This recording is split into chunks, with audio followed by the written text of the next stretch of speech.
All righty. Welcome to Shanie Sunshine Lounge, where we learn from those who are giving their hearts to their crafts and their businesses. Today we have an awesome entertainer, Ra-Fael Taylor, to share a little bit about himself, his craft, and being in the entertainment business. Ra-Fael isn't simply a singer, he's a singer. And if you don't know the difference, you might want to keep listening. Ra-Fael, thank you so much for joining us in the lounge. Oh, it's my pleasure. Thank you. My pleasure. We're so excited about having you here. So we're going to go ahead and get this party started. So I'm going to ask you to share a little bit about yourself and what had you become an entertainer? And are you taking care of yourself during this pandemic? Okay. So, I'll start with the pandemic. I am taking care of myself. I have been around the same circle of people, with the exception of the music video we just shot, since the end of March. So I've been good. I've been COVID free, and thankfully everybody in my nuclear system, immediate system, everybody has been COVID free. I find that mental health is important during this time, though. So you got to find some really special things just for you to get you through this period, through this, this juncture. Let's see, what got me started in music? I'm glad that you said you're talking about the mental health part of that. I'm glad that you are absolutely COVID free and that you are taking care of yourself, because that's a big thing. And the mental health is beyond important, with everything that's going on in the world right now. So awesome. So yeah. And excuse me. So business, what got you started in entertainment business? Well, I always knew when I was a little boy, I had the good fortune of always getting in trouble in class, too much people paying attention and all of those things. What happened was I would finish my work early, and then I was bored, so I'd have to talk to people and I'd disrupt people, not in a bad kid way, but more like busy burning energy way. And I remember saying to my mom, after getting in trouble so much, like, I wish people just wouldn't pay attention to me. I wish that would just stop. And she clicked me in that moment and said, one day that this gift will, reveal itself to you for a purpose. And, it was a real talking to. I was in sixth grade at Philadelphia, Miss Bazari's class.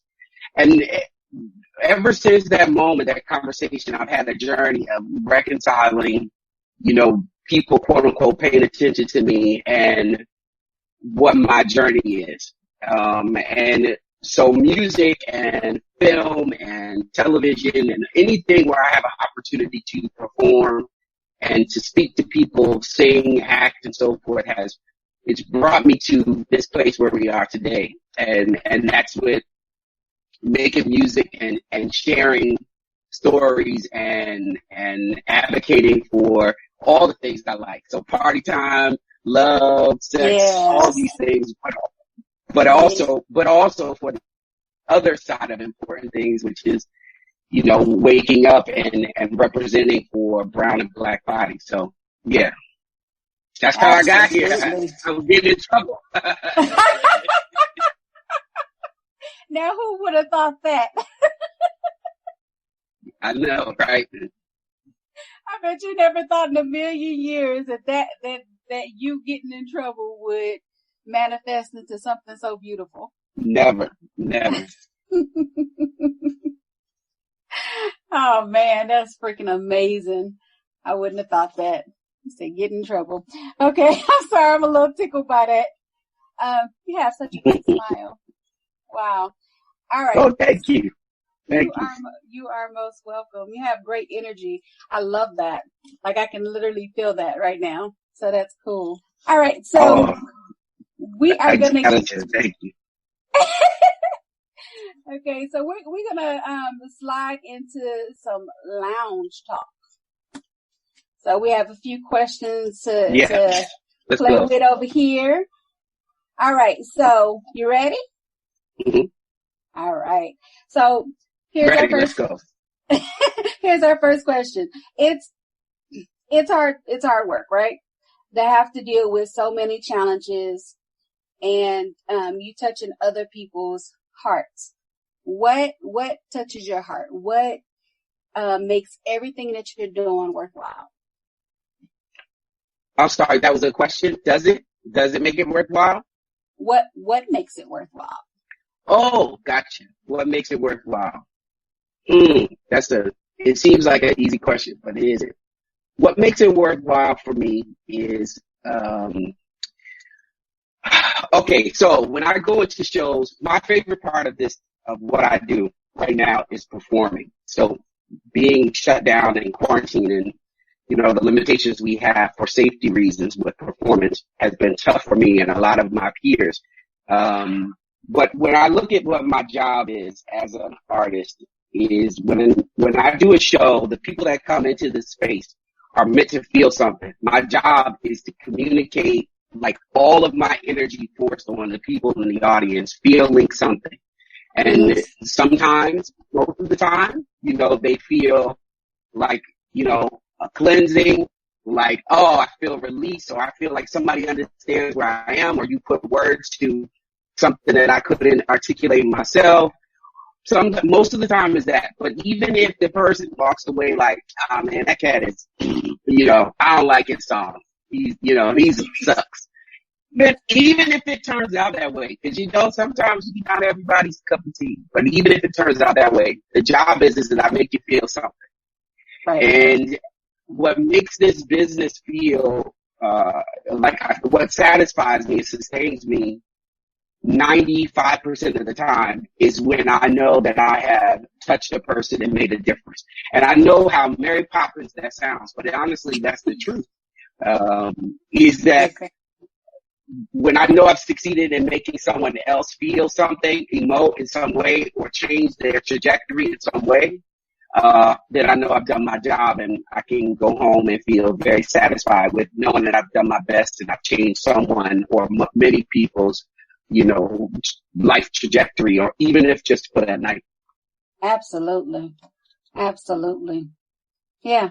That makes a difference, because that's the shift in the energy, and I totally get that. So it doesn't matter if they didn't resonate with you, they still felt something like, okay, maybe that's not my vibe, but right.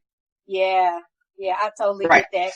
And especially the part about being on the stage, oh my gosh, because I know that has definitely been a challenge for me, not being able to be on stage, has really made a difference. Oh, you're a singer as well.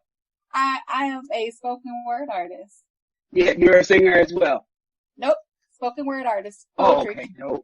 Dope. Yeah, so you get it. Yeah, I totally get it. So you get it. Yeah. Wow. So thank you for that. So I have another question coming up, but we're going to hear your smash new single, DJ. We want to hear Wake Up.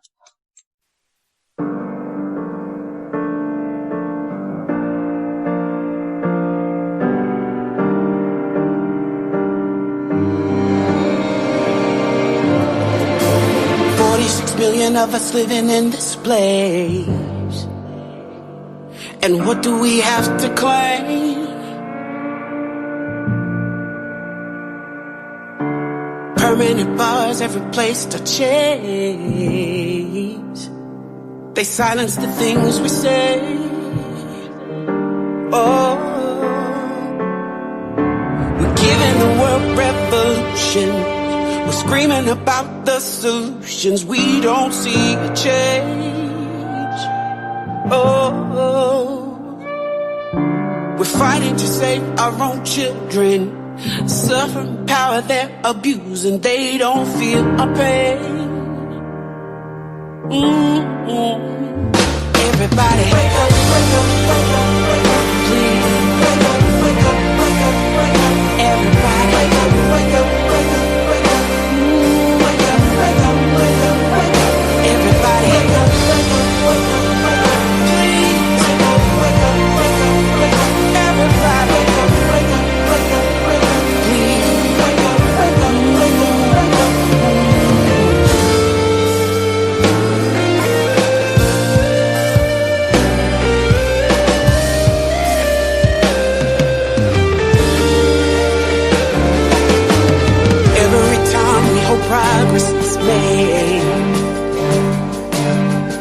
They take it away, in one shot erased.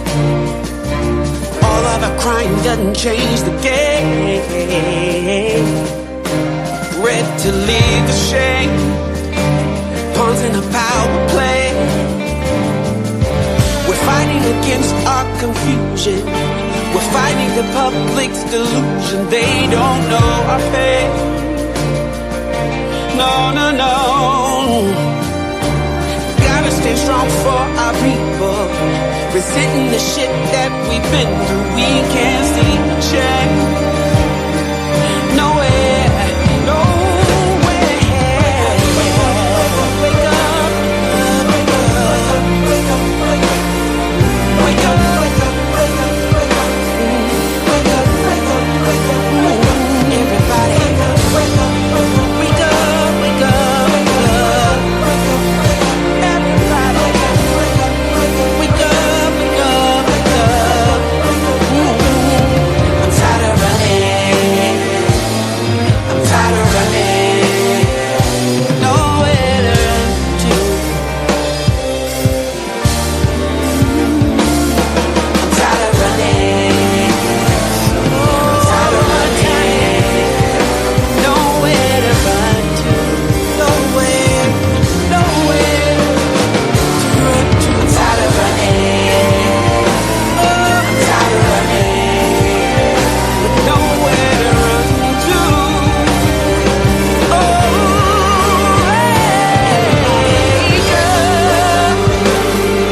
wake up. Wake up. Wake up, wake up, everybody. Wake up. Wake up, wake up, we gotta wake up. Wake up. Wake up. Wake up, everybody. Get up. Get up.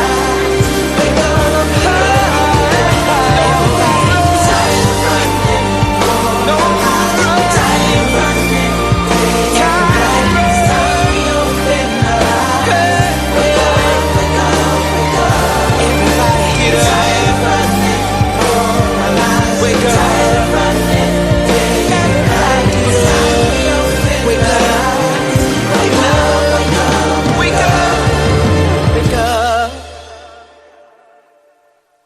All right. So, yeah, that's what's up. Russell, wake up. It's a call to action for Black. Right? It's a wake up call. People of color and their allies.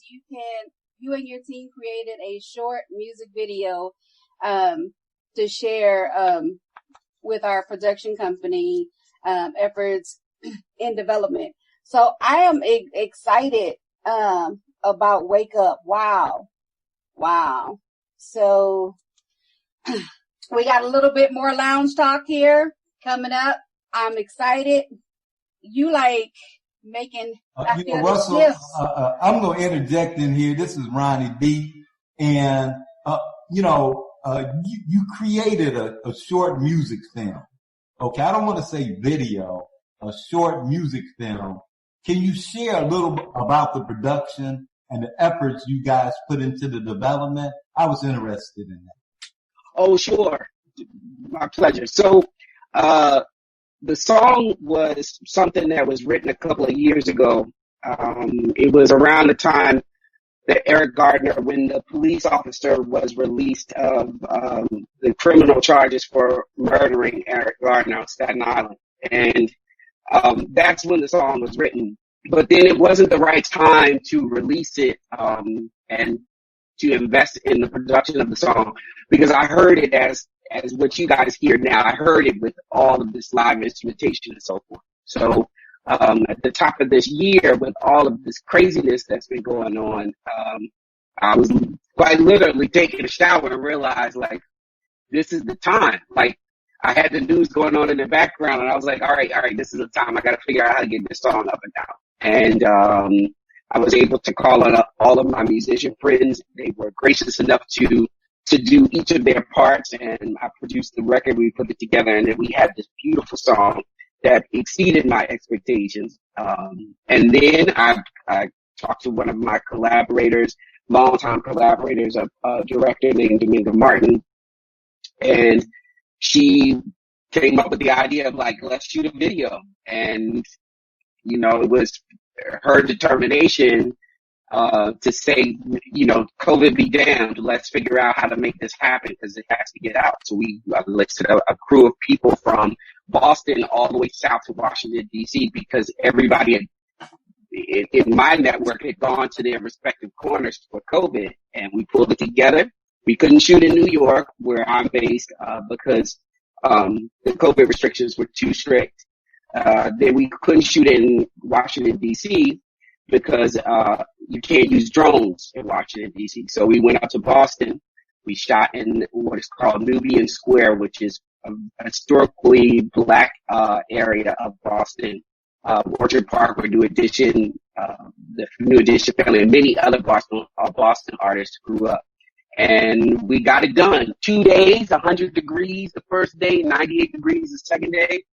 It was grueling. It was scary, because you had a crew of like 16 people, and every time you left the set, you had to get pretty much hosed down and sanitizer and get your temperature taken and everything. But we pulled it off. It was absolute sheer determination of wanting to get art out into the people that kept us engaged. Wow. That's absolutely amazing. That's amazing. That is amazing. All right. All right. So thank you so much for sharing that and sharing the details and for pushing through despite everything that was going on, to push through and to allow your voice to be heard in the voice of all of those people and the people that needed to hear that, for that to be able to be reached as far as it has. And, we want to make sure that we continue sharing it so that it can go even further, because everybody needs to see that. Everybody needs to hear it. So, yeah, thank you for that. All right. So we are, Thank you. So we're going to head over to, the second part of our lounge talk, where we have a few quick questions for you. And, this is, probably one of my favorite questions is share, and it's not really a question, I guess. But I want you to share 2 or 3 dumb things you've seen people in the entertainment business do. 3 dumb things? Yes. I'm sorry. 3 dumb things. Okay, got you.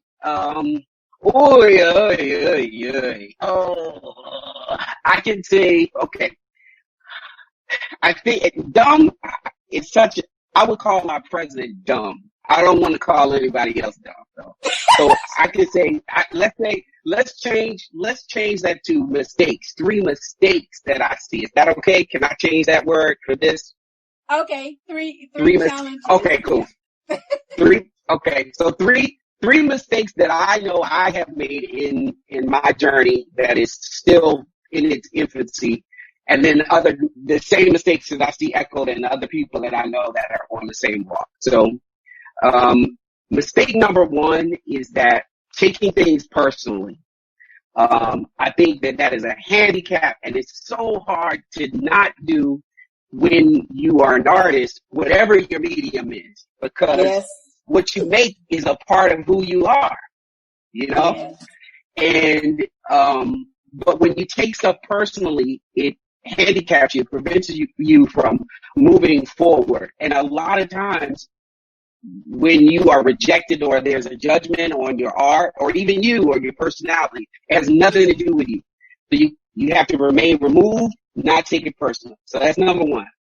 Number 2. That's a good one too.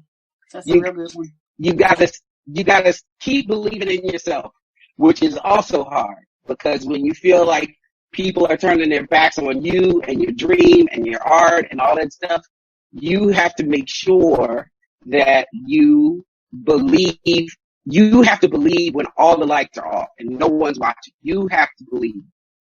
So if you stop believing in yourself at every setback, will be a painful and hard journey for you in life, but especially in art. So, and these are all things that I have to remind myself of. So this is not a top down. This is across the platform saying. Right. So then the third thing is related to the second. So in order for you to believe in yourself, no matter what, no matter when the lights are off and nobody's around clapping for you, you have to have a commitment to your art that is unmatched and cannot be untethered. Meaning, when you commit to do, say, your spoken word, you have to know that it is the best possible piece that you have written. It cannot be any better. Not OCD style, no matter how good it is, it's still not good enough. Not that. There's a difference. But you have to be so confident that I smacked this piece that I just worked on, and it is awesome, and I believe in it. When you believe and you put your best foot and best effort into your art, there's no way that people can shake you if they stop believing. If it's in the dark and nobody's giving you applause, that will never change your relationship with your art. So those are my 3 mistakes I think that people make, and we all have to be mindful of making sure that we stay on top of them. I absolutely love that, and I like your take on that. I love that because that's amazing, and it's so truthful, because when the lights are out, you're still there even when nobody else is. So yeah, that's good stuff. I'm loving it. There is a lot of years of falling on my ass. That's why. The beautiful thing is you keep getting up. Amen. Yeah. Okay. So what is the toughest lesson you've had to learn, to date? Back to number 1, not to take things personally. That's the hardest thing. It's the hardest thing. I'm a Cancerian man, so we're driven by our emotions and our moods and stuff. And being an artist, whatever you create, it takes a part of you. It's a piece of you in it. So when people reject or don't accept or whatever word you want to use, like what I make, it's hard to not take it personally. But I had to learn that lesson very quickly to say, okay, no problem. It's not your thing. No problem. And keep moving. That has been the hardest lesson. And I keep relearning it at different levels and different spaces. I suspect I probably won't ever stop relearning that as an artist. But that's the biggest one. All right. Yep. That is huge. That is huge. I learned that lesson. I have to gently remind myself very often about that. so I get it. Okay. Yeah, I know you do. I so get it. Okay, so let's see. What has been your hardest choice that you've had to make regarding your career? Okay, so my third record is called War of Hearts, and when I wrote it, I took about 1.5 years break from doing anything music. I was doing other creative stuff, directing a play and that stuff. And when I went back into the studio with my team of people that I usually collaborate with, we wrote the first song, which is called War of Hearts. And after we were done, I gave it to my attorney. I gave it to, of course, the producer I worked with on it. And they took and played it for other people. And there were artists who I will not name, but there were really two major artists that were interested in purchasing the song. And I danced with the idea of selling it because, it's a lot of money and a lot of notoriety and, could lead to more opportunities for writing for these artists. But I also knew that one of the reasons why I took 1.5 years off was because I wanted to find a new direction or, fine tune the direction that in music that I wanted for my sound. And this song was the first song in that new direction. So if I were to sell it, would I be giving away what I was looking for? And Right. I struggled with that for a long time. And I ultimately chose myself, which was very hard because my attorney told me I was silly. I have an opportunity for you to make a really big check right now, and you're turning it down. You can write other songs. And I was like, yeah, but I can't write another one of this song. I will never write another War of Hearts record. And I chose myself despite all the pressure. And the easy way, and that War of Hearts song ended up taking me even further around the world, and the VH1 stuff and all of the accolades that I received some years ago, and got me started on a whole new journey. That was the hardest decision I made. Wow.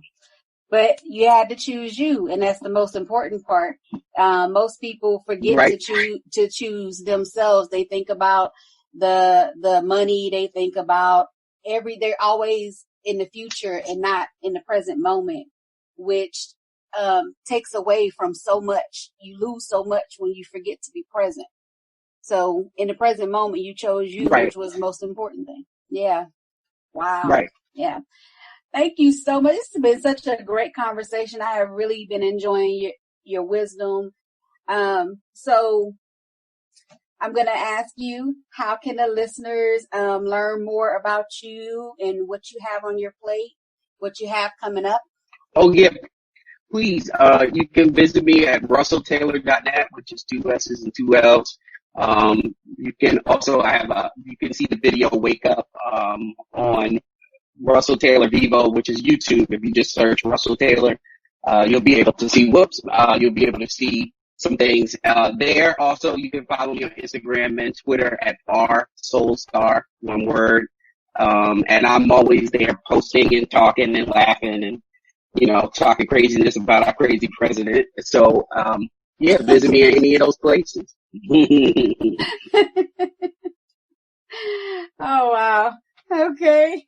Once again, thank you so much for being our guest here at in the lounge. It has absolutely been great. My cup runneth over today. Oh, thank you. It's my pleasure. I'm Shanie the Poet. This is Shanie Sunshine Lounge. Until next time, I'm sending you guys love, light, and hugs. Smile. You are loved. And yep, that's a beautiful thing.